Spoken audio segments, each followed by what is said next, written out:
Welcome back to Decades of Dominance. Sean and Joe are here for your Week 5 add, start, sit. We're going to move right away into our picks at quarterback. Who are we adding this week, Sean? So I hate to do repeats, but Teddy Bridgewater is such an obvious one for this week. He was my recommended add in week 1, but if for some reason he's still out there, you can definitely add him this week after his performance last week. And plus, he's playing the Atlanta Falcons, who aren't stopping anybody. Right. Another one is Justin Herbert, who looks like the real deal, the rookie down in the Chargers. We've talked about him previously as well. And who's your start? So to start, Ben Roethlisberger is ranked really low for some reason at this point in time, but he's got 4 good receivers. He's got a good tight end. He's got a good running back. Not quite sure why he's not in the top 12. I mean, it's not like Philadelphia's defense is crushing it. Right. So he's my guy outside the top 12, most likely to finish inside. The guy inside the top 12, most likely to finish out, in my opinion, is Gardner Minshew. He's a likable guy. I get it, but people just go overboard with ranking him way too Yeah. high. And, he showed, that he's obviously quite human against the likes of the Dolphins, no less. So Yeah, he's going to have great weeks for you, and he's going to have bad weeks, but he's not going to be a consistent week winner, and it's going to be hard to know when he's going to be worth starting. So therefore, I agree. He's a little bit better as a backup if you have a better option. What about running backs? So for running backs, the 2 big ads this week center around injuries, as they often do. The one is the Deontay or D something Johnson, who's going to be playing the Nick Chubb role. Kareem Hunt's not going to get all of the work that Chubb had, and Johnson looked good in spot duty for Cleveland. But even better than him is Justin Jackson. Justin Jackson at one point looked better than Kelly for the Chargers, and Justin Jackson was hurt at the beginning of the season. So Kelly kind of seized that number 2 role and ran with it. But Justin Jackson is a running back that's much more similar to Austin Eckler and could step in and do Austin Eckler type things. So do what you need to do. That's definitely the number 1 waiver wire ad overall, even more so than a tight end we're going to talk about later. Get yourself some Justin Jackson. I'm going to add to that. If you need a running back, the guy that might be available is Damian Harris. Sony Michel is hurt now. Damian Harris was probably going to be the lead back in New England, and then he got placed on IR for a couple of weeks heading into the season. And then Damian Harris just went out and had 100 yards rushing. So it's not going to be a massive. It doesn't look like he's going to get 8 targets a week as well. He's not doing much in the passing game as per week 1, but I definitely worth an add if you need running back depth on your bench. Yeah, Harris is the most talented running back for the Patriots. The problem is it's the Patriots, and they just seem to purposely confound fantasy owners each and every week. Agreed. But if you're looking for Yeah, running back depth, and you don't get he's Jackson, definitely worth an ad. right? I mean, you don't get Jackson. What other running back might be out there? Right. With the running backs being as thin as they were, it was tough for me to come up with a guy outside of the 24 that you really want to start. But for me, that guy is David Montgomery. I know he hasn't been like the greatest, but without Tariq Cohen there, they are throwing him the ball more. So his usage alone, and he's not an untalented running back. So outside of the top 24, he's definitely the one most likely to crack in there. The guy ranked inside the top 24 that's most likely to finish outside of that is Todd Gurley. I don't know if we've officially listed him as a sit before. I mentioned Brian Hill as an ad last week because he looked far superior to Todd Gurley. Gurley did have the 2 touchdowns, but and he looked okay doing it.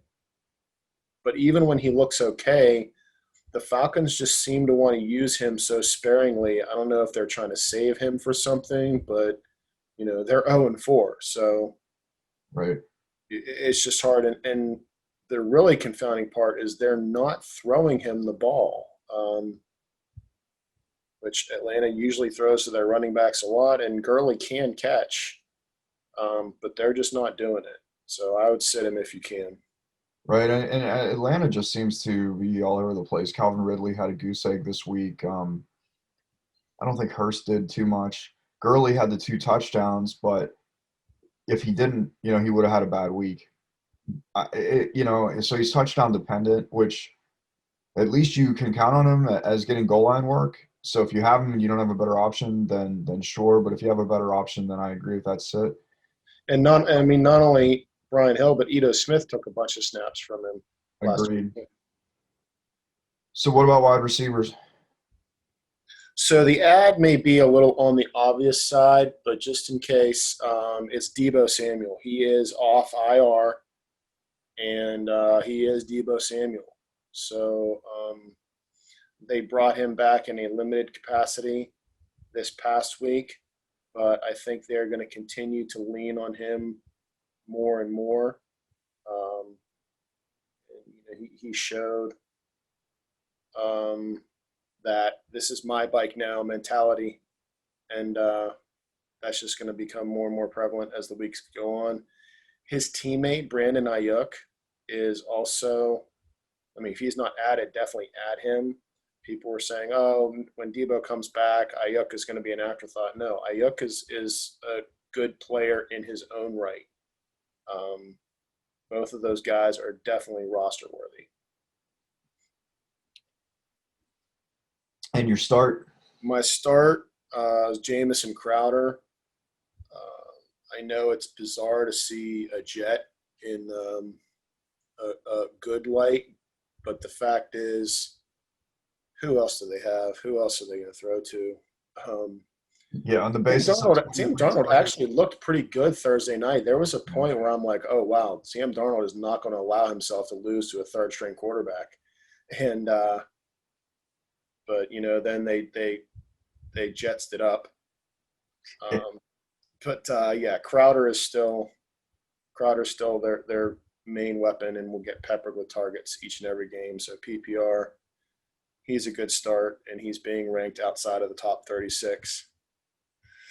The guy who's still ranked inside the top 36 has to be purely on name recognition is T.Y. Hilton. I think what's the most he scored this year, like 7 points in any given week. It's just insane. Yeah.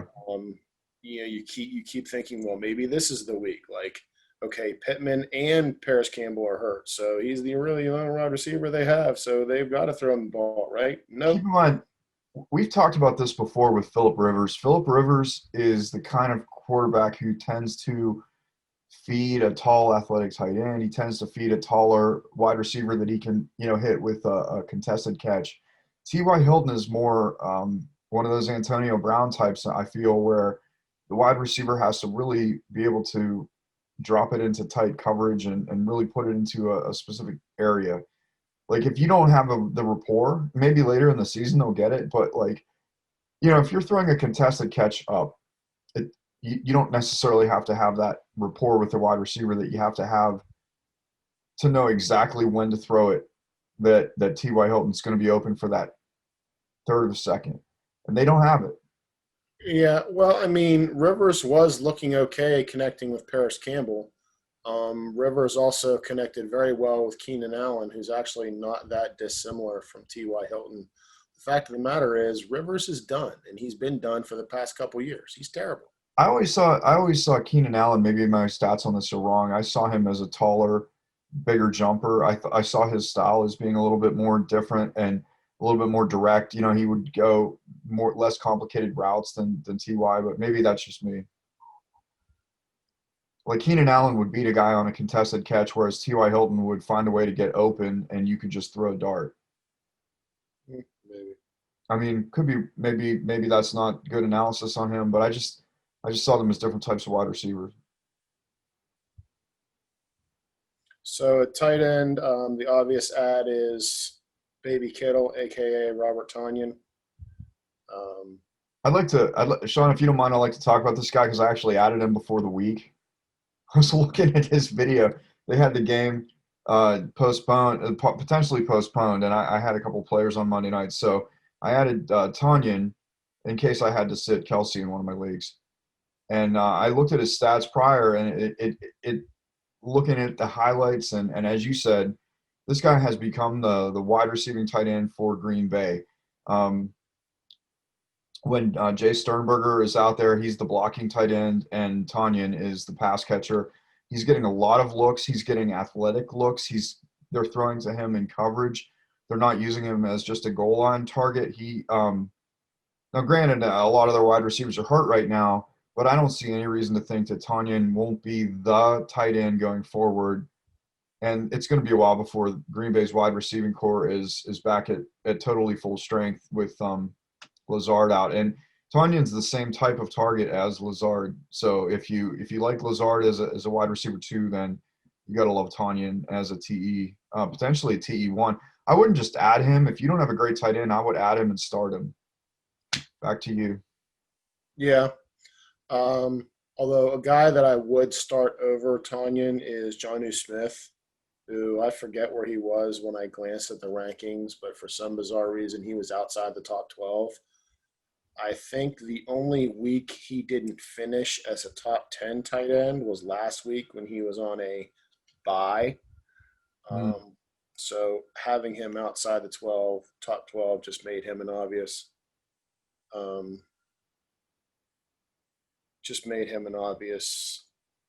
choice to be the starter. Yeah, he finishes tight end 8, tight end 4, and tight end 9 in weeks 1, 2, and 3. Right. So definitely want to keep starting him. The sit is Michael Gesicki. Yeah, he does. He is their tight end and their third wide receiver, but it's still not enough in the Dolphins' offense. He's not getting consistent enough points. There are better options out there than Gesicki. Pretty much all I Yeah. have for this week.